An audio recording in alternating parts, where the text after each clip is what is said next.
പാർലമെന്റിന്റെ വർഷകാല സമ്മേളനം അവസാനിച്ചിരിക്കുന്നു. ഇന്ന് രാവിലെ പാർലമെന്റ് നടപടിക്രമങ്ങൾ ലോക്സഭയിൽ ആരംഭിച്ചു.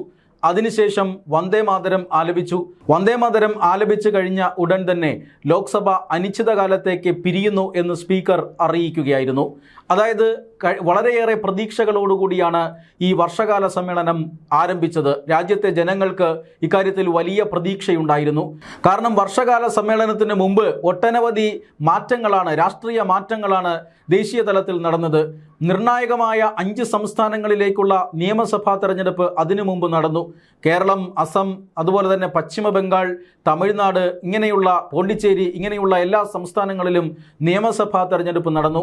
ആ നിയമസഭാ തെരഞ്ഞെടുപ്പ് നടന്നുകൊണ്ടിരിക്കുമ്പോൾ തമിഴ്നാട്ടിലും പശ്ചിമ ബംഗാളിലും നിയമസഭാ തെരഞ്ഞെടുപ്പ് നടക്കാനിരിക്കുമ്പോൾ വളരെ നിർണായകമായ ഭരണഘടനാ ഭേദഗതി ബില്ലുകൾ ഭരണപക്ഷം കഴിഞ്ഞ ലോക്സഭാ സമ്മേളനത്തിൽ അല്ലെങ്കിൽ കഴിഞ്ഞ പാർലമെന്റ് സമ്മേളനത്തിൽ കൊണ്ടുവന്നിരുന്നു.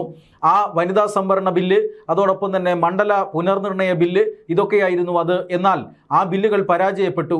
ആ ബില്ലുകൾ പരാജയപ്പെടാൻ കാരണം ഭരണഘടനാ ഭേദഗതി ചെയ്യാൻ ആവശ്യമായ 3/2 ഭൂരിപക്ഷം ഭരണപക്ഷത്തിന് ഇല്ലായിരുന്നു എന്നുള്ളതായിരുന്നു.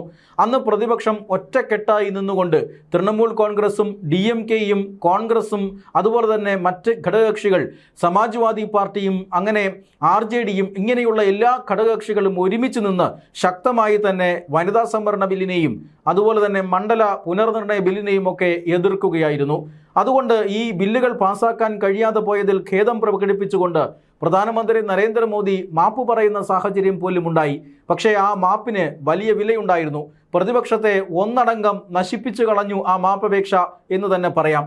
തമിഴ്നാട്ടിലും ബംഗാളിലും തെരഞ്ഞെടുപ്പ് ഫലം പുറത്തു വന്നപ്പോൾ ദേശീയ രാഷ്ട്രീയം ആകെ മാറി. ഇന്ത്യ മുന്നണിയിലെ ഏറ്റവും പ്രധാനപ്പെട്ട ഘടകകക്ഷിയായിരുന്ന DMK കോൺഗ്രസിൽ നിന്നും പിണങ്ങി മാറി, ഇന്ത്യ മുന്നണിയിൽ നിന്നും പുറത്തുപോയി. അവർക്ക് പ്രത്യേക ബ്ലോക്കായി ഇരിക്കണം എന്ന് അവർ ലോക്സഭാ സ്പീക്കർക്ക് കത്ത് നൽകുന്നു. സ്പീക്കർ അത് അനുവദിക്കുന്നു.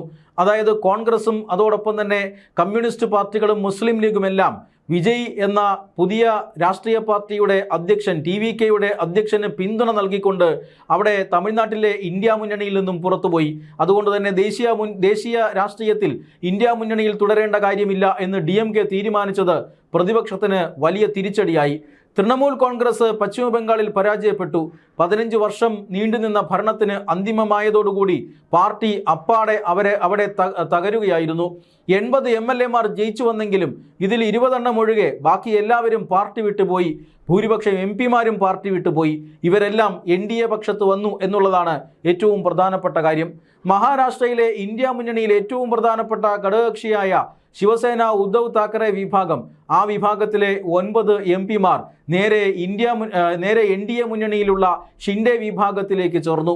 ഇങ്ങനെ വലിയ പരാജയം, വലിയ തിരിച്ചടി. അതാണ് ഈ നിയമസഭാ തെരഞ്ഞെടുപ്പ് കഴിഞ്ഞതിന് ശേഷം വർഷകാല സമ്മേളനത്തിന് മുന്നോടിയായി ദേശീയ രാഷ്ട്രീയത്തിൽ സംഭവിച്ചത്. ഈ രാഷ്ട്രീയ മാറ്റങ്ങൾക്ക് ശേഷം കണക്കുകൾ പരിശോധിക്കുമ്പോൾ NDAക്ക് കേവല ഭൂരിപക്ഷത്തിനപ്പുറത്തേക്ക് 3/2 ഭൂരിപക്ഷം എന്ന നിലയിലേക്ക് കാര്യങ്ങൾ പോയി. അതായത് ഭരണഘടനാ ഭേദഗതി പോലും വന്നാൽ രാജ്യസഭയിലും ലോക്സഭയിലും നിഷ്പ്രയാസം NDAക്ക് പാസാക്കിയെടുക്കാൻ കഴിയും എന്ന സ്ഥിതി വന്നു. ആം ആദ്മി പാർട്ടിയിലെ 10 രാജ്യസഭാ MP മാരാണ് ഒറ്റയടിക്ക് നേരെ BJPയിലേക്ക് വന്നത് എന്നോർക്കണം. ഇങ്ങനെയുള്ള വമ്പൻ രാഷ്ട്രീയ മാറ്റങ്ങൾ ആ രാഷ്ട്രീയ മാറ്റത്തിൻ്റെ സൂചനയായിരിക്കും, അല്ലെങ്കിൽ ആ രാഷ്ട്രീയ മാറ്റത്തിൻ്റെ ഏറ്റവും പ്രധാനപ്പെട്ട വിജയമായിരിക്കും ഭരണഘടനാ ഭേദഗതി ബില്ലുകൾ വർഷകാല സമ്മേളനത്തിൽ പാസ്സായാൽ ഉണ്ടാവുക. BJPക്കും അത് NDAക്കും ഉണ്ടാക്കുന്ന തരംഗം അല്ലെങ്കിൽ പ്രയോജനം അത് ചെറുതായിരിക്കില്ല. അതുകൊണ്ട് തന്നെയാണ് പ്രതിപക്ഷം ഈ വർഷകാല സമ്മേളനം കലക്കാൻ അങ്ങേയറ്റത്തെ പണി നോക്കിയത്. അതിന് ഈ വിദ്യാർത്ഥി പ്രക്ഷോഭവും അതുപോലെ തന്നെ ആ വിദ്യാർത്ഥി പ്രക്ഷോഭത്തിന് നേരെയുണ്ടായ പോലീസ് നടപടിയും അയോധ്യയിലെ സംഭാവന കൊള്ളയുമെല്ലാം കാരണമായി എന്ന് മാത്രം. പ്രതിപക്ഷത്തിൻ്റെ ലക്ഷ്യം ആ ബില്ലുകൾ, വളരെ പ്രധാനപ്പെട്ട FCRA അടക്കമുള്ള വളരെ പ്രധാനപ്പെട്ട ബില്ലുകൾ പാർലമെന്റിൻ്റെ വർഷകാല സമ്മേളനത്തിൽ വരാൻ പാടില്ല എന്നുള്ളതായിരുന്നു. ആദ്യം ഈ വിദ്യാർത്ഥി പ്രക്ഷോഭത്തിൽ ചർച്ച ആവശ്യപ്പെട്ട പ്രതിപക്ഷം ഭരണപക്ഷം ചർച്ച അനുവദിച്ചപ്പോൾ പിന്നെ വിദ്യാഭ്യാസ മന്ത്രി രാജിവെക്കണം എന്ന ആവശ്യമുയർത്തി. വിദ്യാഭ്യാസ മന്ത്രിയും രാജിവെച്ചു കഴിഞ്ഞപ്പോൾ പിന്നെ അമിത്ഷാ പ്രസ്താവന നടത്തണം എന്ന ആവശ്യത്തിലേക്ക് മാറി. അങ്ങനെ ഈ പാർലമെന്റ് സമ്മേളനം അനുദിനം തടസ്സപ്പെടുത്താനായി ഓരോ കാരണങ്ങൾ പ്രതിപക്ഷം കണ്ടുപിടിച്ചുകൊണ്ടേയിരുന്നു. എന്തായാലും ഇപ്പോൾ വർഷകാല സമ്മേളനം അവസാനിപ്പിച്ചിരിക്കുകയാണ്. ലോക്സഭ അതിരാവിലെ തന്നെ പിരിഞ്ഞു. പ്രതിപക്ഷത്തിൻ്റെ ആവശ്യമെന്ന പോലെ തന്നെ അമിത്ഷാ ഈ ലോക്സഭയിൽ ഹാജരാകുന്ന സാഹചര്യമുണ്ടായി. പ്രധാനമന്ത്രി നരേന്ദ്രമോദിയും അതുപോലെ തന്നെ അമിത്ഷായുമെല്ലാം ലോക്സഭയിൽ ഇന്ന് ഹാജരാകുന്നത് നമ്മൾ കണ്ടു. ഈ വർഷകാല സമ്മേളനത്തിൽ ആദ്യമായിട്ടാണ് അമിത്ഷാ ഈ പാർലമെൻറ്റ് സമ്മേളനത്തിൽ പങ്കെടുത്തത്, ലോക്സഭയിൽ പങ്കെടുത്തത്. ആ ആവശ്യം അമിത്ഷാ എവിടെ എന്ന ചോദ്യമൊക്കെയായി കഴിഞ്ഞ കുറേ നാളുകളായി പ്രതിപക്ഷം വലിയ ബഹളമുണ്ടാക്കുന്നുണ്ടായിരുന്നു.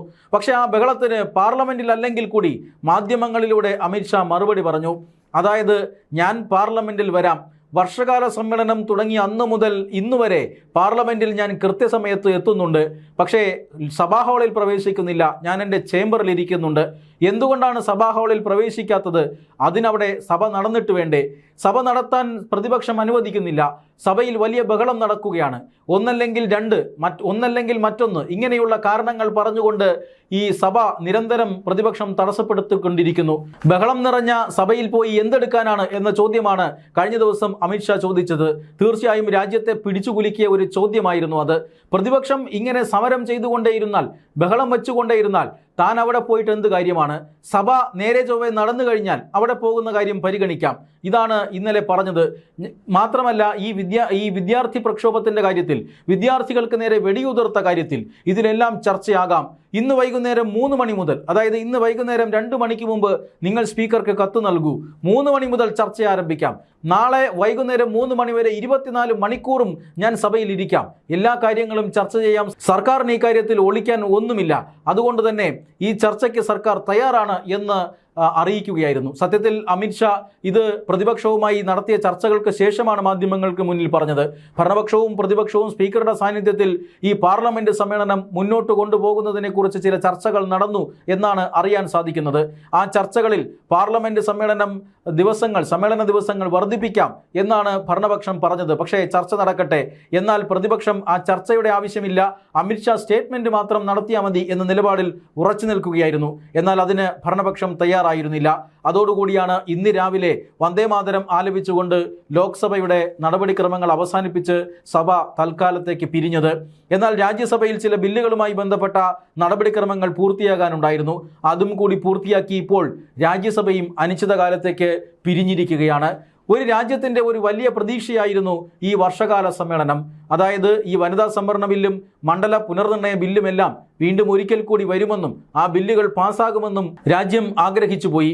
കാരണം ഈ കഴിഞ്ഞുപോയ നിയമസഭാ തെരഞ്ഞെടുപ്പുകൾ സൂചിപ്പിക്കുന്നത്, അതിൻ്റെ ഫലങ്ങൾ സൂചിപ്പിക്കുന്നത് അത്തരം നിയമങ്ങൾ രാജ്യത്തിന് ആവശ്യമാണ് എന്ന് ജനങ്ങൾക്ക് ആഗ്രഹമുണ്ട് എന്നാണ്.